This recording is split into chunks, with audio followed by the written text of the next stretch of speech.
আসসালামু আলাইকুম। আজকে আমি তৈরি করব খুব মজাদার একটা রেসিপি।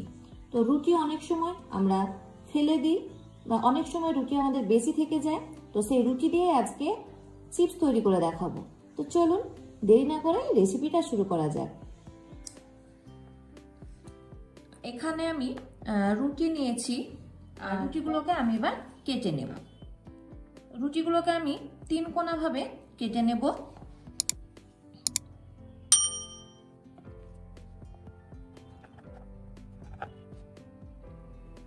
একটু বড় সাইজ করে কেটে নিতে হবে।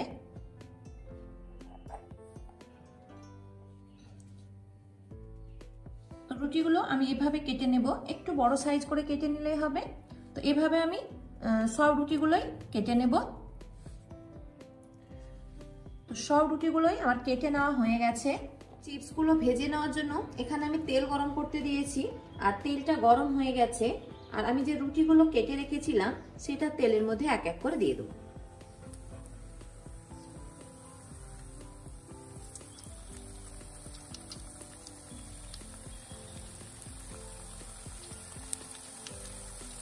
চুলার আঁচটা মিডিয়াম রাখতে হবে আর মিডিয়াম আঁচে এই চিপসগুলোকে ভেজে নিতে হবে।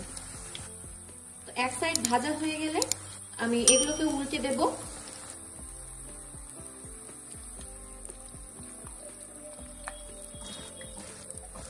আর এভাবেই মিডিয়াম আঁচে এই চিপসগুলোকে ভেজে নিতে হবে।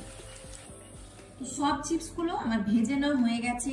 তো এখানে আমি হাফ চামচ ম্যাগি মশলা নিয়েছি, তো সেটা দিয়ে দেবো। তো অবশ্যই ম্যাগি মশলাটা দেওয়ার চেষ্টা করবেন। আর দিয়ে দেবো এখানে সামান্য পরিমাণ আমি লঙ্কা গুঁড়ো নিয়েছি, সেটা দিয়ে দেবো। লঙ্কা গুঁড়োটা অবশ্যই খুব কম দিতে হবে। আর দিয়ে দেবো এখানে আমি বিট লবণ। এবার একটু ভালো করে মাখিয়ে নিতে হবে। তো তৈরি হয়ে গেছে খুব মজাদার একটা চিপসের রেসিপি। তো অবশ্যই আপনারা এই রেসিপিটা বাড়িতে বানাবেন। তো রুটিগুলো ফেলে না দিয়ে এভাবেই আপনারা চিপস তৈরি করে নেবেন। তো আমার রেসিপি যদি ভালো লাগে অবশ্যই আমার চ্যানেলটাকে সাবস্ক্রাইব করে দেবেন, কমেন্ট করে জানাবেন আমার রেসিপি আপনাদের কেমন লাগে। সবাই ভালো থাকবেন। আসসালামু আলাইকুম।